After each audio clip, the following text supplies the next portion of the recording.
Hi అండి, ఈరోజు మనం కాకరకాయ ఇగురు చేసుకుందాం. ముందుగా కొద్దిగా ఆయిల్ వేసుకొని కాకరకాయ ఫ్రై చేసుకోవాలి. కాకరకాయ వేసుకోవాలి, ముక్కలు ఇలా బాగా ఫ్రై చేసుకోవాలి. ఫ్రై చేసుకొని ముక్కలను ముందు పక్కన పెట్టుకోవాలి.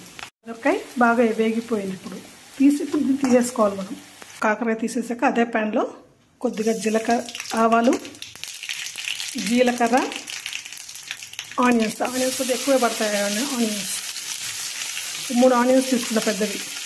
1/2 కేజీ కాకరకాయకి. కొద్దిగా సాల్ట్,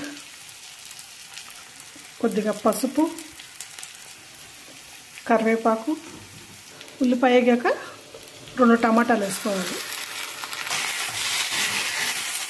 టమాటా బాగా మగ్గాక మనం వేయించి పెట్టుకున్న కాకరకాయ ముక్కలు వేసుకోవాలి.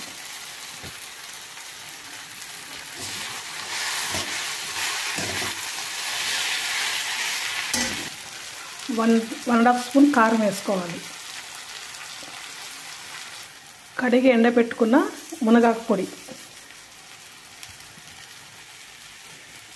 1 స్పూన్ ధనియాల పొడి, 1/2 స్పూన్ ఆమ్చూర్ పౌడర్.